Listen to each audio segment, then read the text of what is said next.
Assalamualaikum warahmatullahi wabarakatuh. Innal hamdalillah salatan wa salaman ala Rasulillah wa ala alihi wa sahbihi wa man tabi'ah, amma ba'd. Abu Imam Masjid yang kita muliakan, hadirin wal hadirat sidang jamaah insya dan tarawih rahimakumullah. Segala keistimewaan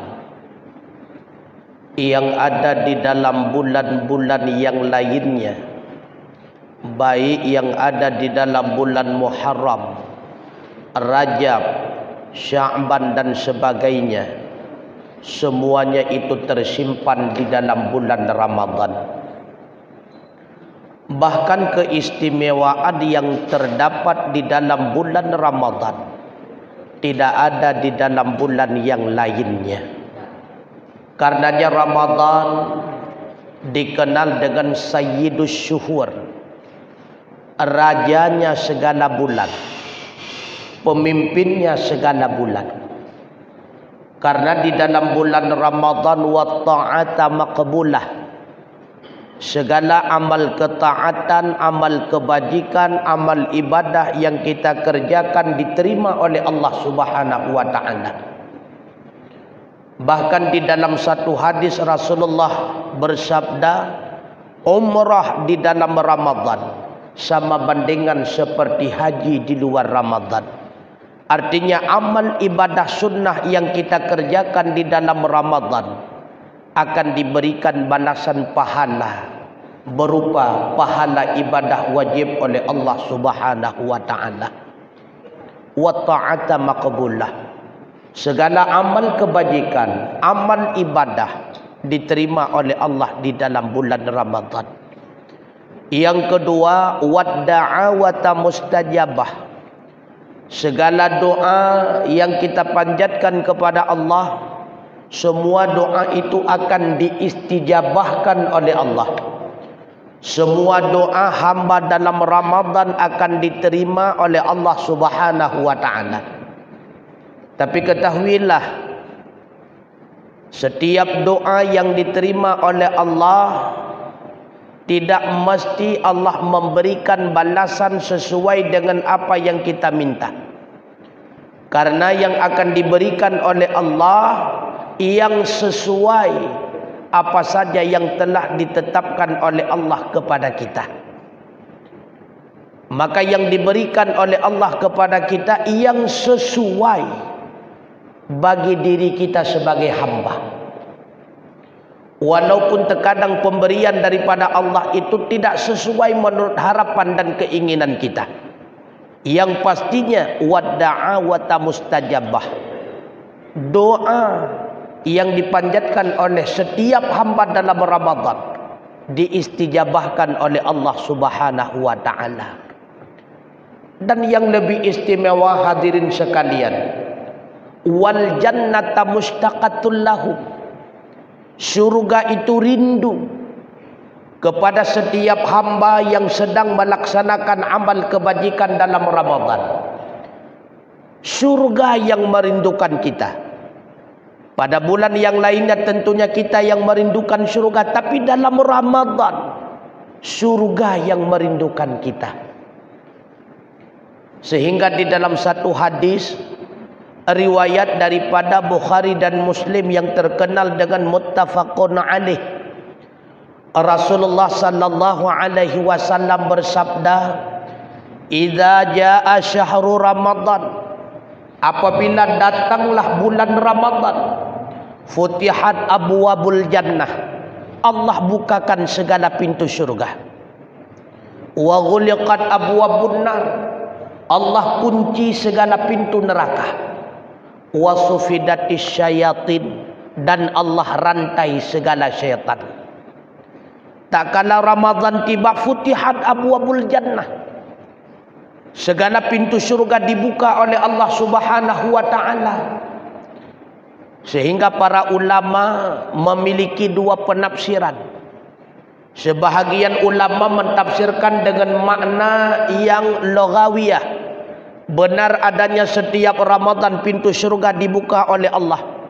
Artinya apa? Menurut sebahagian ulama, orang yang meninggal dalam bulan Ramadan sedang beliau dalam berpuasa kepada Allah, maka beliau itu adalah penghuni syurganya Allah. Futihat abwabul jannah, karena pintu syurga dibuka oleh Allah Subhanahu wa ta'ala.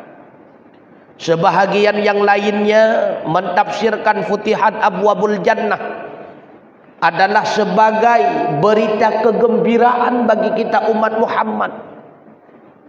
Artinya Ramadan merupakan kesempatan terbesar bagi kita untuk mencapai nikmat syurganya Allah.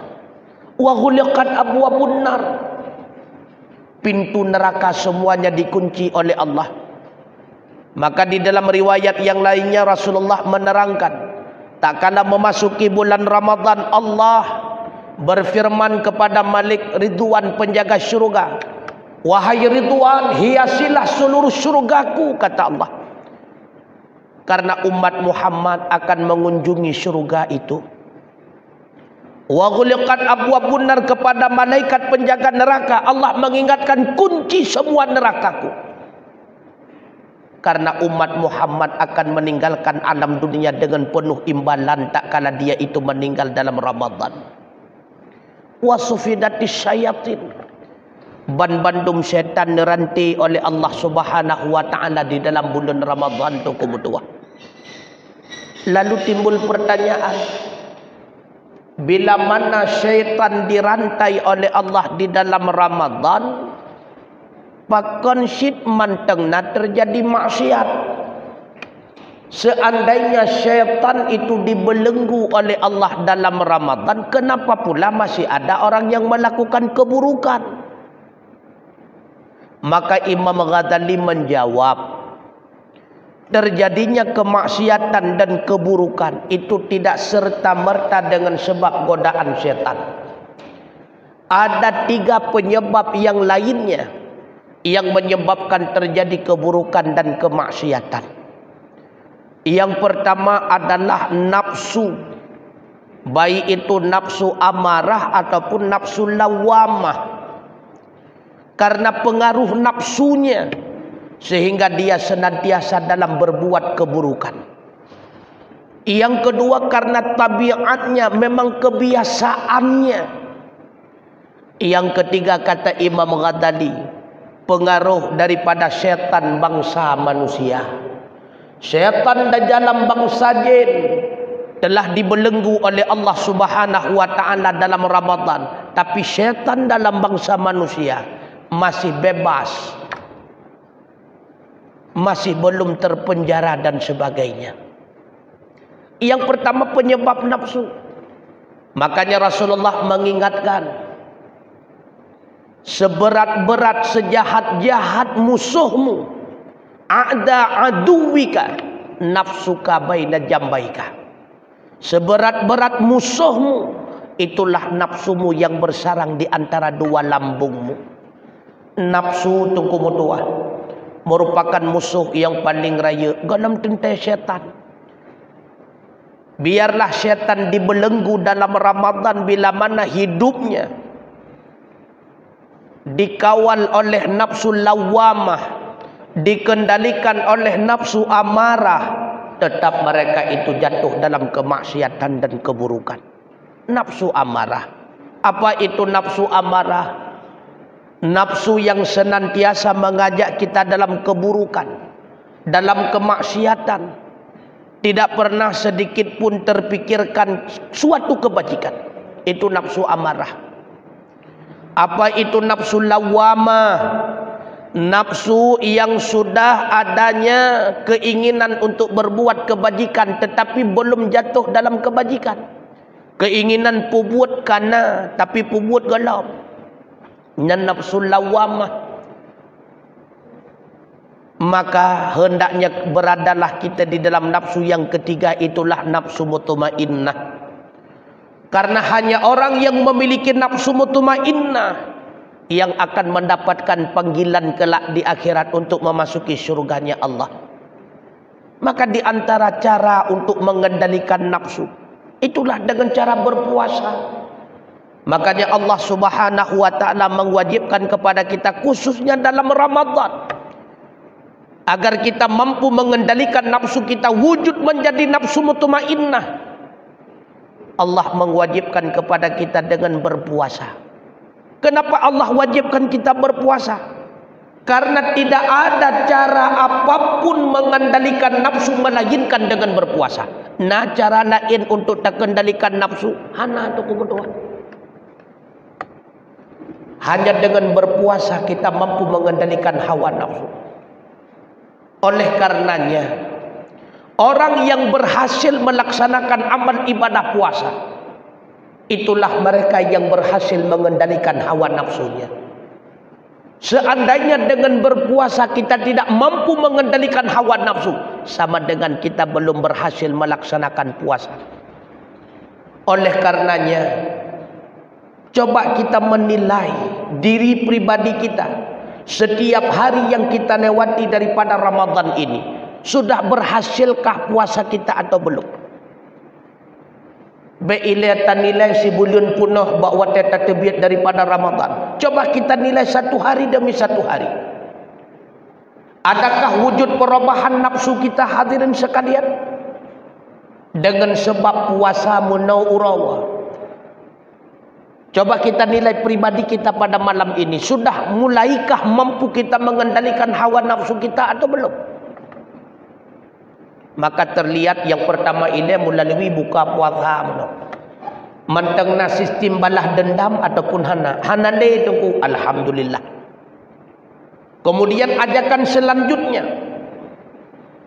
Lebih keinginan kita kepada beribadat kepada Allah ataupun tidak. Alhamdulillah. Kita semua yang datang ke masjid pada malam ini terbukti nafsu kita lebih memilih untuk berubudiyah kepada Allah daripada tidur kita di rumah. Nafsu kita lebih memilih untuk melaksanakan amal kebajikan pada malam ini daripada kita bersenang-senang di atas kasur dan sebagainya. Membuktikan secara nyata, secara zahiriah, nafsu kita ini sudah mulai beranjak kepada nafsu yang lebih baik. Mudah-mudahan wujud kelak nafsu kita ini benar adanya menjadi nafsu yang mutmainnah. Satu hari demi satu hari kita kendalikan nafsu. Sebulan penuh kita mengendalikan nafsu. Yakinkanlah suatu ketika nafsu ini akan wujud menjadi nafsu mardiyah. Itulah nafsu yang paling istimewa. Nafsu mardiyah inilah nafsunya para aulia. Nafsunya hamba-hamba yang mulia hadirin sekalian. Maka kendalikan nafsu itu pokok utama. Menyenapsu bertanya kaget tengku. Alhamdulillah. Berbagai macam pengaruh syaitan pun akan mampu kita tolak. Yang kedua, selain pengaruh nafsu tabiat, kebiasaan. Nafsu hanade pengaruh. Syaitan hanade digoda. Pakon karena memang getanya kamu tabiat lagi dalam maksiat.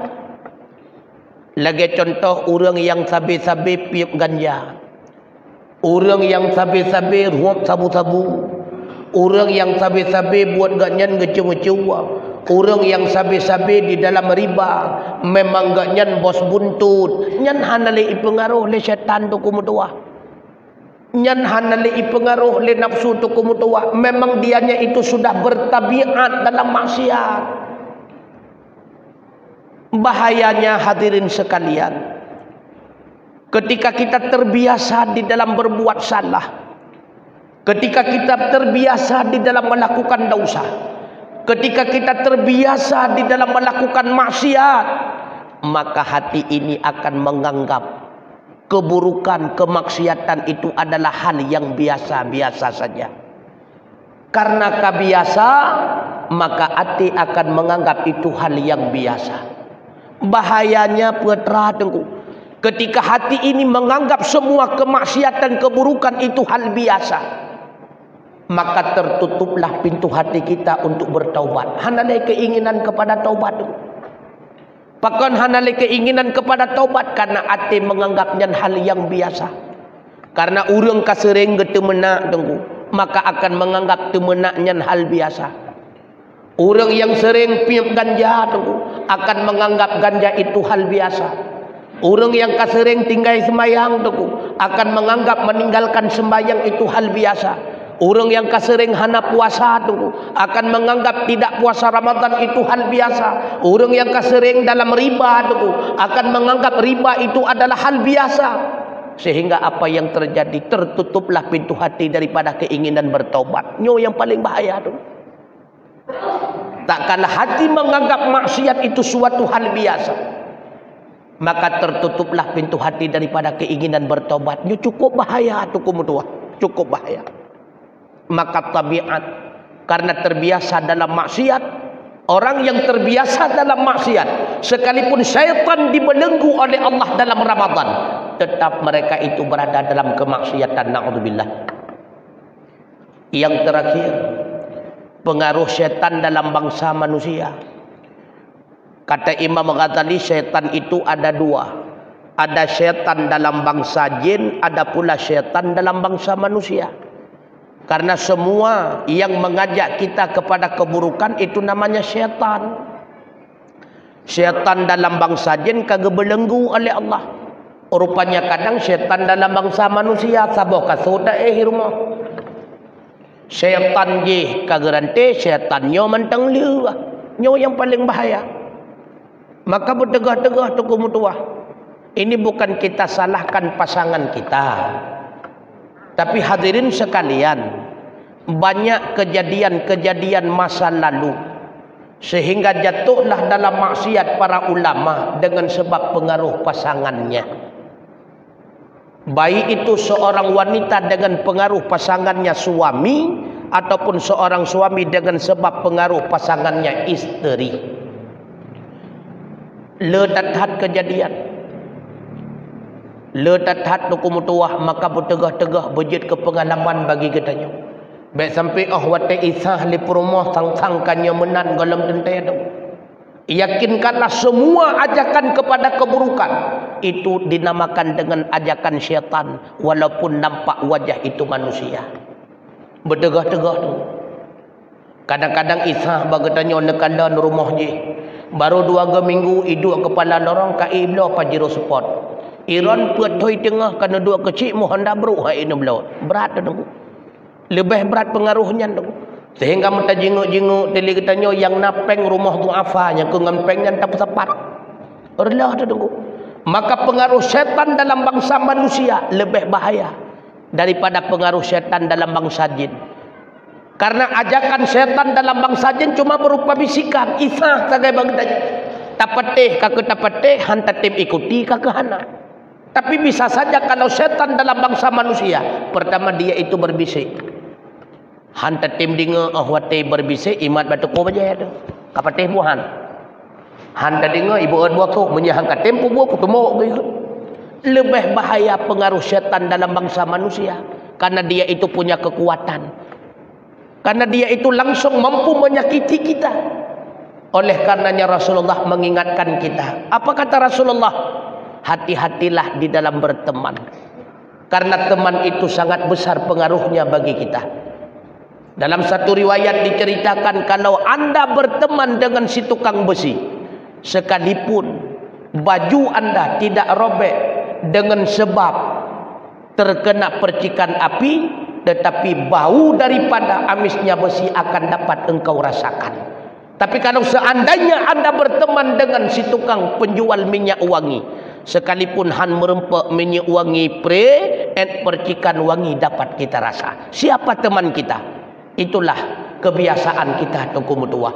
Makanya tamengan dengan perte tengku hihi temehi tengku. Tamengan dengan perte pencuri walau hana ta cemecua peng cemecua ta temeng rasa.